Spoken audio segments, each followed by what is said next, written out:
Welcome, everyone. Welcome to Conscious Confidence Radio, A Timeless Wisdom. With me, Sarah Main. I'm your host and creator of Conscious Confidence, A Timeless Wisdom. And the author of Conscious Confidence used the wisdom of Sanskrit to find clarity and success. And today's show I love talking about is the power of powerful words, the power of powerful words, and using words to inspire us. So I'm going to start, weirdly, by reading 20 words. I'm just going to read them out. So what I want you to do is just listen. I'm going to read 20 words out, one after the other, and I want you to just listen. There's nothing to see.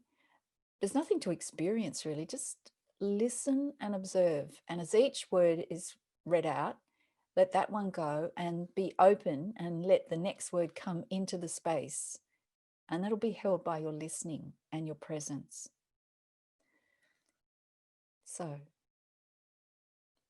magnanimity, temperance, patience, attitude, discipline, faith, trust, restraint, service, dignity, fearlessness, respect, generosity, fortitude, forgiveness, forbearance, courage, cheerfulness, perseverance, excellence. Aren't they beautiful words? They're such beautiful words. And they have a beautiful, powerful, uplifting energy. Just listening to words like that.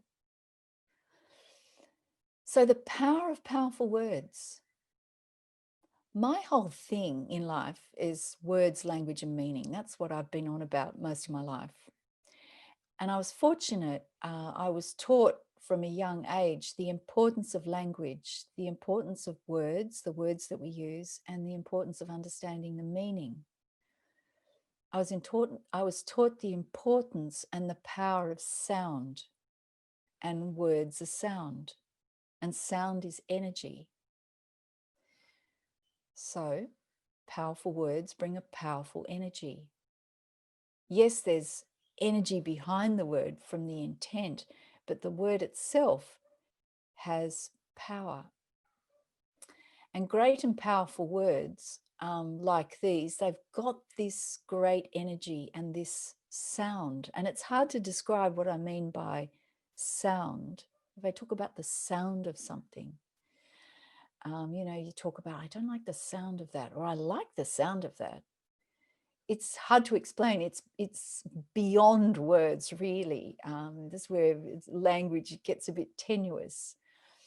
But we know what we mean, and it's important to acknowledge that realm because that's the level of energy. And these great and powerful sounds are available to us through vocabulary and words. But without vocabulary, that is, without the words to describe something such as a deep feeling, an inspiring thought, or a profound experience, then you don't kind of fix that in your being or in your memory, and then it's not readily available to you. So language, words, and vocabulary are creative. And I was taught that from a young age, that we literally, and in a sense, the wisdom traditions teach us this. The timeless ancient wisdom traditions teach us that we literally speak ourselves into existence, and we create our own, and therefore create our own experience. And this is, easy to understand if you use affirmations.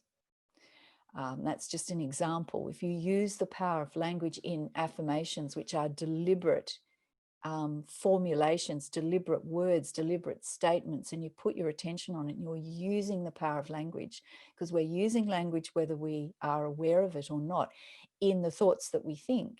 And the research says that someone did some research on this, and they discovered that we think about 60 to 80,000 thoughts a day, and 90 to 95% of those thoughts are repetitive, right? So just we're repeating things on a loop. And about, I think it was somewhere like about an 85, 90% of the thoughts, the repetitive thoughts that we think, are negative. It's pretty astonishing when you get, I mean, you don't need some person who's done research to tell you that there's a lot of repetitive stuff going on in our minds all the time. But we don't realize the effect of that. Well, using affirmations, which are deliberate, conscious, uplifting, affirming, creative statements, is using the power of language deliberately and creatively and intentionally. And that's just one example. And also we need to become aware of our self-talk. So that's already acknowledging that language is creative and powerful, because we know that negative self-talk creates a bad outcome. So that's already two examples that language is creative and we literally speak ourselves into existence. And that's inner speech and then outer speech. And the outer speech will reflect the inner speech. So our language reflects our ideas, fundamental ideas, and ideas are creative. Our feelings come from our thoughts, and these are based on our ideas. So already that you see the connection, it's all connected. And from that, our feelings. So ideas, thoughts, feelings, and then our actions. And they're all connected. So as a teacher, we focused a lot on the children's language, and exactly for this reason: give them the best start. Didn't matter who it was, didn't matter what level of learning they were at, didn't matter what age. We always focused a lot on their actual language and to help them and guide them. And this is a very powerful discipline, really. And one of the ways we did it was teaching children to speak in full sentences. And this is so important because a full sentence is a complete thought. And it was literally training their neurology, their brain, to think and operate in full and complete thoughts. And that in itself is very powerful. I mean, I could talk for hours on that and the implications of that. And of course, with the rise, and I was teaching before texting and emails and emojis and all of that. So with the rise of that, you could see the effect that it had actually on the neurology and therefore the behavior and the approach that children had, and to get them to stop and actually say, great book. I'd say, that's a great book. And it sounds labored, it sounds very formal, but it's actually training the mind to think in a complete thought rather than just these snippets and grabs. And if you understand the bigger issues, it can be done in a very supportive, loving, fun way. But it is a discipline. But once it gets in, you hear them speaking amongst their friends and so on, and their speech is quite different. I mean, yeah, they're just kids, but they can actually hold a conversation where they've got thoughts that have a beginning, a middle, and an end, rather than just grabs and snippets and so on. And it has a profound effect. And that's using the power of language. So having a rich vocabulary, being exposed to great literature and great music, this is all part of it, these great sounds. So now take a few words, like from the list that I read. I just took a few words. I took 3 actually from that list of 20. And I started to consider, what do they mean? Let's get some new meanings. And I didn't even go to the Sanskrit. I thought, okay, having a break from that today.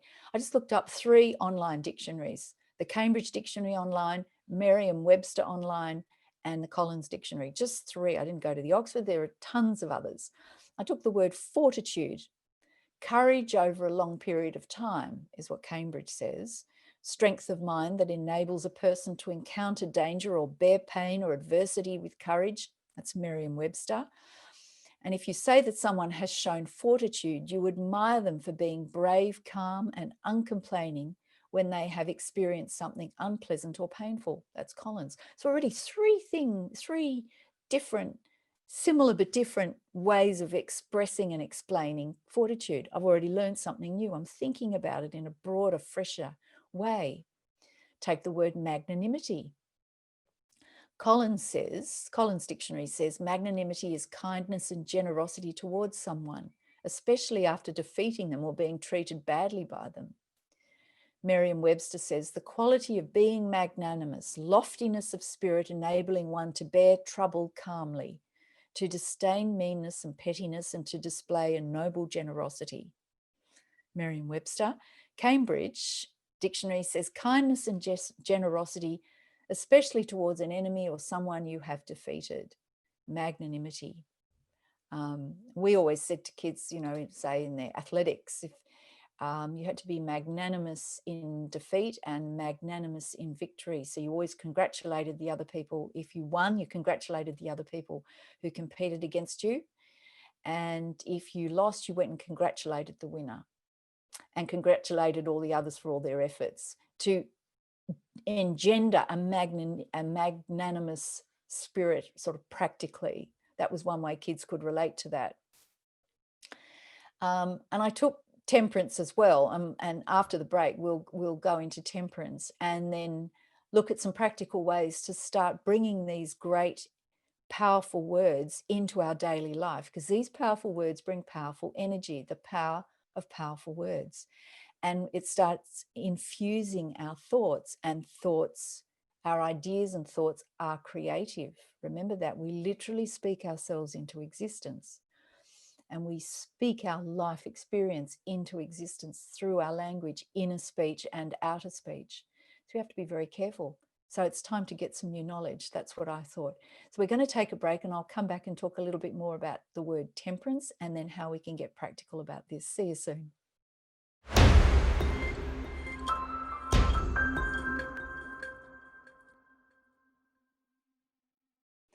Welcome back, everyone. Welcome back to Conscious Confidence with me, Sarah Main.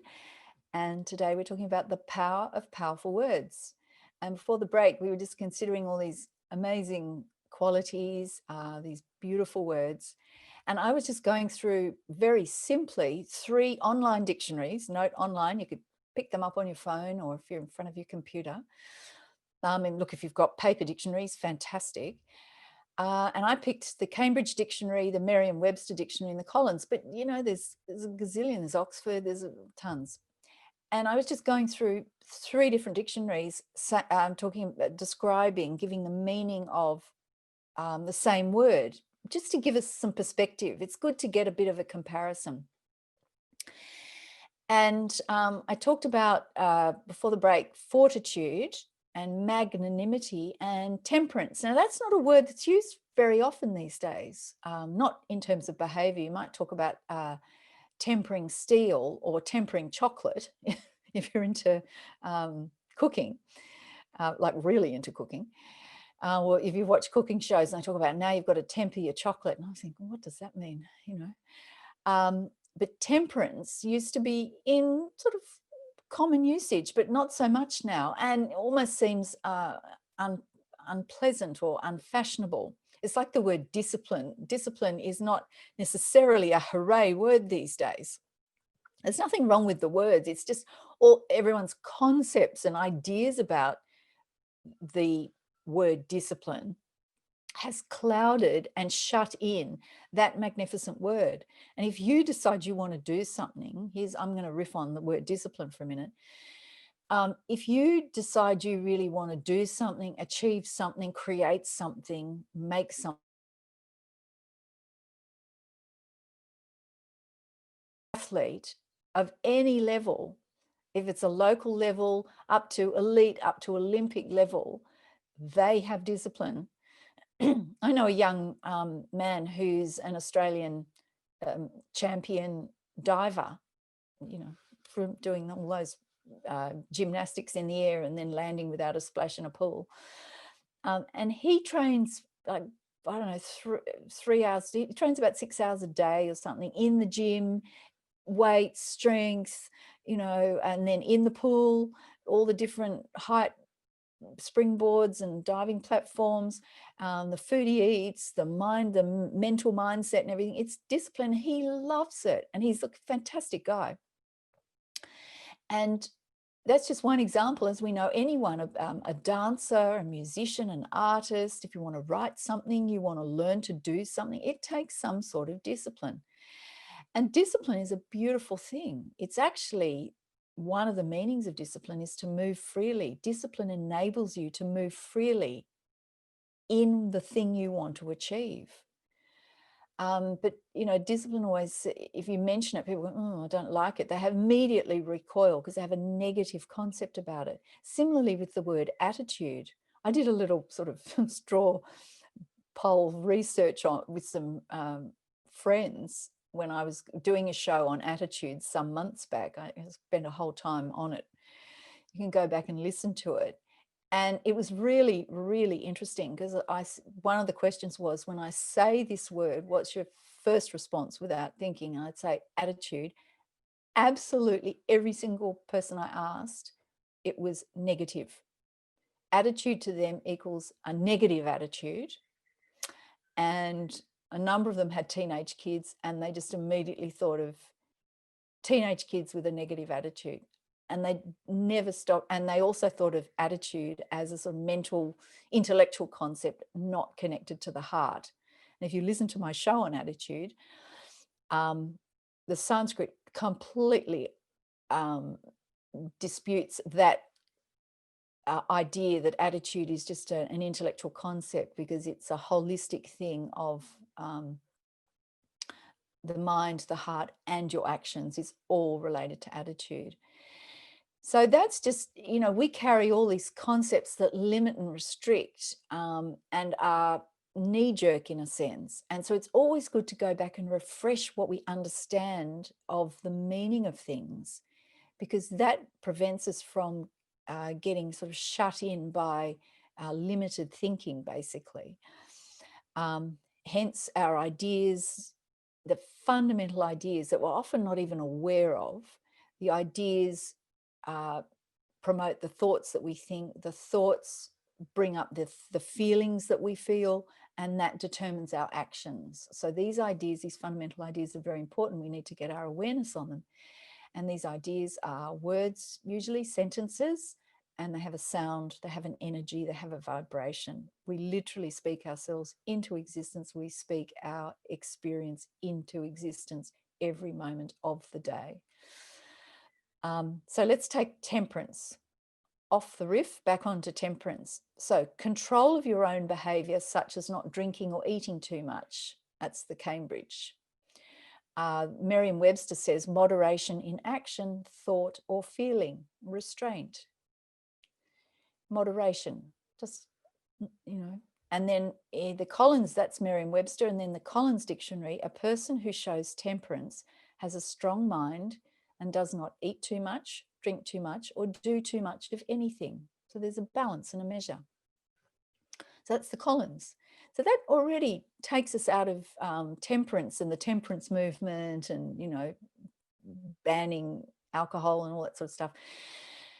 Temperance can seem a little bit severe, but it just means moderation and balance and control and self-control. So there's a lot to learn just in that one word, temperance, tempering behavior, for example. So that was just me considering some of these great words and ways to unlock things, unlock some new knowledge, think about things differently, get you thinking. So here's one practical approach. Choose one or two great and powerful words. Now, I gave you a list of 20. Just choose one or two powerful words and look them up in some different dictionaries, just online. 1 or 2, 3 different dictionaries, and just get different. There's no one exactly correct meaning. They're just coming at it from different perspectives. And that's, you always need to be able to do that, is hear and see and appreciate things from different perspectives. There's never any just one approach. And this broadens your understanding of what they mean. And then contemplate these meanings. And that means sit down, put your attention on and think about it. Think about it from different angles. Ask yourself questions about it. Mull over it. Reflect on it. If this means that, what does that look like? I wonder if, contemplate it, just for a moment, already getting out of our habitual action-reaction thinking, which is repetitive. Consider how you might practice it in your daily life. Ask yourself questions. Simply, how can I practice this? What do I need to do? What would this look like? Then think about someone you know or know of who demonstrates this quality. It's one of the questions. It could be someone famous or just someone you know of, or family member or someone you've heard of, whatever. And then ask yourself, what would a wise man or woman do now to live into this quality, or give expression to this quality, or demonstrate this quality? Ask that question. And then remember this quality during the day. Even write it on a post-it and put it on the fridge or on your desk or screensaver, or set a timer on your phone to remember this quality just for a moment, because now we're awakening the memory. And let the sound, the vibration, these considerations infuse your mind and your heart and your actions. Because once it's vibrating in you, it will become clear to you, I see. Say, for example, in my case, I noticed there were certain areas where I really lacked patience. So I put my attention on it, asked myself questions, came up with a really fun and practical way of overcoming it. And it was magic. It completely transformed everything. I had a great time. The kids had a great time. And I've never gone back to that behavior because I put my attention on it. I found a fun way, but it was a disciplined way of really overcoming that impatience. And it was creative and fun. It was great, but I've never gone back. I can honestly say, hand on heart, I've never gone back. So it is a way of transforming the energy. So it starts with proactively putting your attention on it, learning something new, and then taking that step forward. And it takes trust, but it's totally possible. So good luck with that. Try it. I honestly can encourage you. So that's where we're up to with the whole consideration of these great words, and good luck with the practices. Now, looking into the mailbag, I'm going to give you a question. It's not really in my mailbag. This is from a 12-year-old girl that I taught in a philosophy class, because the school where I taught, we had weekly philosophy classes. She was 12 years old, and there were just girls in the class, because at that age, girls are more, girls and boys feel more comfortable if they're sitting just with girls and just with boys. And they will be more honest and open. And I was teaching, and I said to the girls, basically, ask me anything. Have you got any questions about anything? Here we are. It's a trusted space. Ask me anything. And this girl put up her hand, just 12 years old, I'll never forget it. She said, my grandmother takes us, her grandchildren, out for a special meal for special occasions like our birthdays. She takes us out and we go to somewhere nice cafe or somewhere, and we're allowed to order whatever we like. And she said, sometimes I've ordered something and it's the most expensive thing on the menu.